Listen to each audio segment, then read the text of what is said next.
Welcome to the Vantage HR Influencers Podcast. This podcast is sponsored by Vantage Circle, the simple and AI-powered rewards and recognition platform for employee engagement. Hi everyone, I'm Shushmita from the Vantage HR Influencers Podcast, and in today's episode, we welcome Ben Eubanks, the Chief Research Officer at Lighthouse Research and Advisory, to discuss employee development. So, how do we keep our employees interested and motivated in their employee development programs? If they struggle to implement what they have learned in those development programs, what are the changes? How do we need to adjust as the nature of work changes, especially in these difficult times that the entire world is facing? So let's begin. Welcome to the show, Ben. Thank you so much. I'm really excited to be here. Most welcome, and thanks a lot for joining me in this podcast today. So before we start with the actual topic, would you like to introduce yourselves and tell us how you came into HR? Well, unlike most people, I actually decided I was going to be in HR when I was a kid. I just didn't know what it was called yet. I tell everybody that I'm the older middle of four brothers. So I have three brothers, and I had none of the position authority of being the oldest, but I had to get a lot of things done and make people, broker deals and get people to agree to things they didn't want to do, which is essentially what HR does every day. And so I actually got my degree in HR, started out in the field, and loved it from the very moment that I first got to do it. Yeah. So currently you are into into Lighthouse Research and Advisory. So why don't you tell us more about it, and would love to know, what do you do there? Sure. So, I worked in HR for years, and about 7 years ago now, I had a chance to step out of the day-to-day HR work and do more on the research side. And I'll be honest with you, I was leaving the best job I'd ever worked for, the best company, the best leader, best culture, like all the things. It seemed like the worst decision possible. But I really wanted to explore the research side because I wanted to make the determination if I could make life better for the employees under my care as an HR executive, or for the employees at potentially thousands of organizations if I could reach their HR leaders. And so I started doing the research then and have loved it ever since. And the work we do at Lighthouse, two different things. On one side, we do research on the technologies, the software, the systems that are out there that help us support and serve our people. But also, we do research on the trends, best practices, what's happening. And so we have some new data coming out on the great reprioritization here in the U.S. and what's happening around that. And it's so much fun to dive into those things and help business and talent leaders understand how to make the next right decision. So basically, you help HRs to help their employees. Oh, yes, absolutely. For how many years you have been serving HR? It is 7+ years now. Okay, so I think it's a long time. So what role do you think employee development plays in the modern workplace, coming to the topic today? In the modern workplace, one of the key things we're seeing in our research is development, talent development, employee growth, mobility. Those things all wrap into this.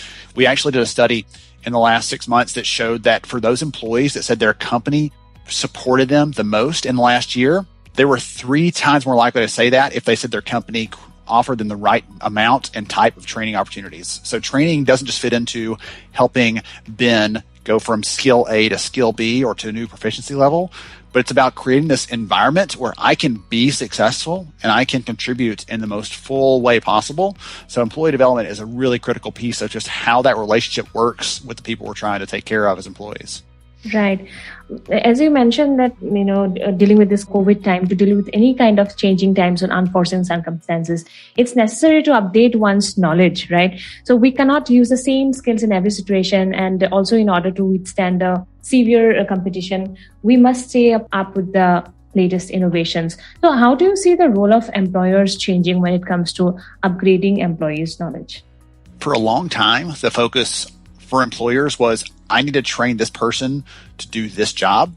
But increasingly, we're seeing that the workforce wants, and employers are leaning into this idea that we be training people for the job, not just they're doing today, but they're going to have tomorrow. And so how do we prepare them for that? How do we ramp up their skills and prepare and get them ready for that? How do we make sure that they're not just focus on the hard skills, the technical things, but also the key human skills, as we call them. I don't call them soft skills because they're really hard, right? But they're human skills like compassion and creativity and critical thinking. Those things are not easy to teach, but it's possible to develop them. in the workforce. And I see the employers really shifting to look at those kinds of things, because when you think about the research that I did for my book, Artificial Intelligence for HR, one of the big things that came out of that was, in the history of the world, essentially, every time technology comes through, some sort of wave of technology, if it's mechanical, if it's digital today, the work that's left behind is more human focused than ever before. An algorithm, an AI system, those things can't replicate the things that make us human, right? The way we collaborate with each other, the way that we're creative and dream up new ideas. Those things are the skills that we should be developing in ourselves, but also in our people if we want to kind of future-proof them for whatever comes next. So it's definitely evolving over the years, right, Ben? My goodness. Absolutely, yes. Again, I can remember the very first job I had in my entire life. I worked for my parents, and they have a machine shop. So they build things and they make things, lots of big, heavy equipment in there. And I still can't tell you what all those things do. But I remember the very earliest days, I was learning to do these small things. And the skills, the way they trained me, the way they taught me was, you've got to be able to do this one skill to do this one task. And again, today, especially we're seeing more knowledge work, more deskless workers, things like that. The teaching you how to do one little narrowly defined skill may help you in the moment, but tomorrow you're going to likely be doing something different. The agility, the speed of change, all those things wrapped into that. Teaching someone these really finite skills is not bad, right? There's not a problem with that. But that's the only thing you're teaching them. You're leaving this big chunk of what they need to know to be successful off of the agenda. Right. So again, when our diversity training programs are part of employee development, I mean, it is now becoming a more of a business need as most companies realize the benefits of a varied workforce. So diversity and inclusion initiatives are developed, and diversity task groups are formed, and accordingly, diversity training has been conducted in the workplace.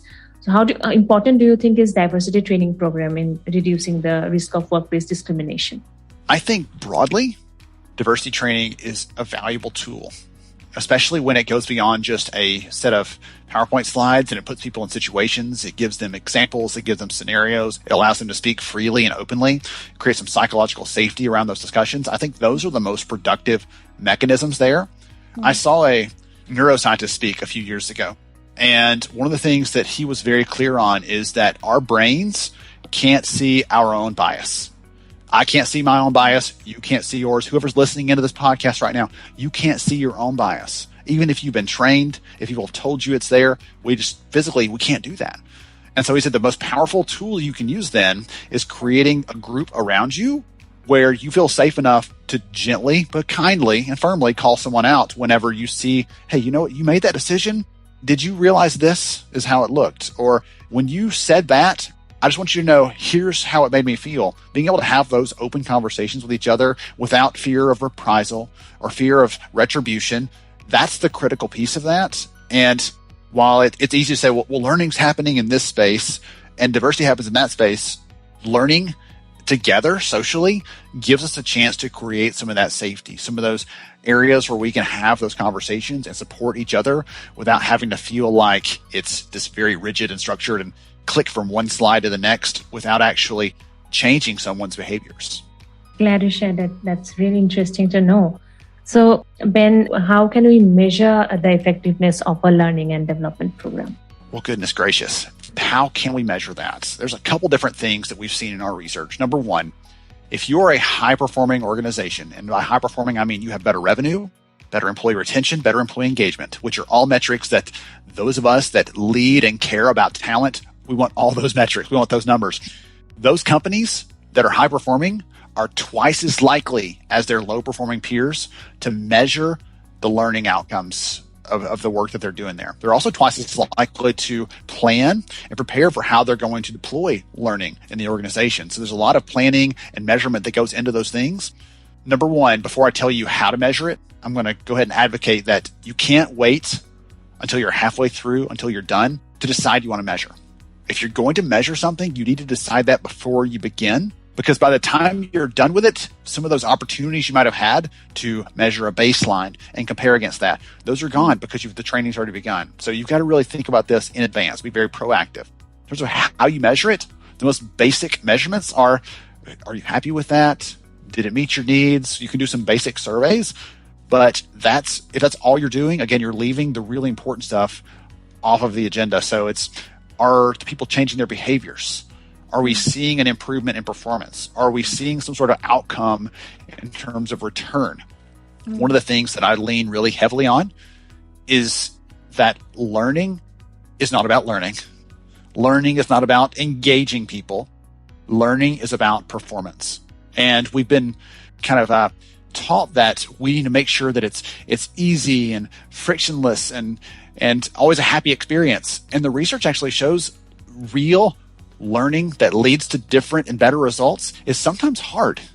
It's sometimes challenging.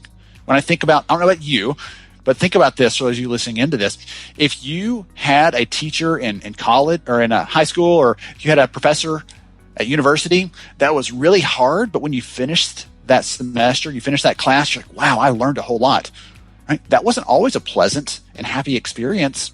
But by the time you get to the end, you see the fruits of all that work and all of that labor that you went through. And that's the thing I want people to think through is it's really easy to say, was that training good? Did you like that training? Please rate it on a scale of 1 to 10. But it's much harder, but also much more important to say, did it lead to the right outcome? Did it change that person's behavior? Did they actually perform better? And so on. So it's definitely going to show on the performance, right? It should. If it doesn't, hey, that gives us a chance to fix it. Hopefully. In fact, that is the ultimate objective of any learning and development program, be it in any organization, isn't it? It should be. Again, there's been this big wave in the last couple of years that said, well, learning is about, engaging your people. There was a study by Chief Learning Officer 2 years ago, and the number one thing that Chief Learning Officer said that they were held accountable for was employee engagement. That was the metric that their company said, this is either your job, you're doing your job well, or you're doing your job poorly, was employee engagement. And the challenge there, and I've talked to several leaders in the audience at this event I was at and said, does that resonate with you? They said, yeah, we're kind of held accountable for that. But the problem is we're responsible for about 5% of someone's engagement. The other 95% has to do with their manager relationship, other talent practices, how well we, reward them and recognize them for their efforts. So they're being held accountable for something that's outside of their span of control. But performance is something that is definitely within our scope as learning and talent development leaders to really impact and leave a positive outcome there. Brilliant. Thanks for sharing this information, Ben. So moving on to the next question, that's a final question that I have for you. That how do you see the future of employee learning and development? What can we expect from it in the coming years? I've kind of alluded to this already a bit. A couple of different things I did not talk about. Yeah. Number one, some of our new research shows that 2 out of every 3 employees. So if you line up your employees in front of you, 3 of them, 2 of those 3 people would agree that they have left a job at some point in their career because they did not see an opportunity to grow and develop within the organization. Right. 2 out of 3. However, the data showed that 90% of them would have stuck around if they had some sort of path ahead. So we've talked a lot about developing a skill and helping someone perform on the job. We haven't talked about moving them inside the business into other roles as they mature, as they grow, as those opportunities present themselves. Mm-hmm. And so I would encourage those listening in to be thinking about that lens as well, because the research shows, as I said, they don't just want that. They don't just crave that. They have left the job, which for an employee is that's the last option, the last resort. They don't just leave jobs for fun. They leave jobs when they give up hope. There's actually an amazing psychologist that Dr. Henry Cloud, and one of his books is called Necessary Endings. And he said, anything needs to come to an end, whether it's a personal relationship, an employment relationship in this context, when you give up hope that it's going to get better, that it's going to change. And so when an employee gives up hope that things are ever going to get better, that's when they leave. But if we have the opportunity to help them understand the other career opportunities inside the business, to understand what skills they have and how those relate to other areas, that's the area, that's where I see learning and development really going, is where we understand more deeply each skill, each person, what they have to offer, and we can actually tap into that. Because when you think about it, when you get a job offer, that feeling that you feel deep in your heart, someone wants me, someone desires what I have, that's a really powerful feeling. When you think about it through the lens of developing them and moving in the business, you recreate that feeling all over again because you say, I didn't just want you back then. I want you now and for the future based on the skills and the strengths and the capabilities you bring to the table. That's a really powerful moment to connect with people, to engage them, but also to elevate their performance. Yeah. I would encourage you to stay on top of some of the data, some of the research. It's very easy for us to get to be heads down, working on the tasks and the things that we've been assigned. I've been guilty of that as an HR leader, where I'm focused on things and I kind of look up and realize, whoa, those things have changed around me. And I didn't even realize it because I was so busy and so wrapped up in my work. So I would encourage all of you out there to take a moment. If it's today, if it's tomorrow, if it's this week, to step back a little bit and think about some of the things that you've heard today. Am I teaching people the skills that have a very short shelf life that are going to expire? Am I teaching people the skills that are going to last for a long period of time? Are we giving people access and transparency into the opportunities that exist in the business so that they can level up and we can retain them and they can perform better and all those kind of things? So those are some of the suggestions and encouragement that I can give to the audience. Brilliant. So how can a listener reach out to you, Ben? So the easiest way is research@lhra.io. That's our email address over at Lighthouse Research and Advisory. You can Google Ben Eubanks and you'll find me. Thank goodness. My name is unique enough to be able to do that. I love connecting with people on LinkedIn, and it's just a great opportunity to serve the community. As I mentioned, I have a clear passion, hopefully, that's come through in this conversation for serving in the space. And anytime I can help someone to make a better decision or to understand what's happening in the world from the research, I'm happy to do that. Okay, I'll put that up in the show notes. Thanks for all your valuable insights, Ben. Thanks a lot for joining me in the Vantage HR Influencers podcast. Thank you so much for the opportunity. I really appreciate it. Thanks for listening to the Vantage HR Influencers podcast. Please do subscribe to Vantage HR Influencers podcast on Apple Podcast, Spotify, and our YouTube channel for new episodes.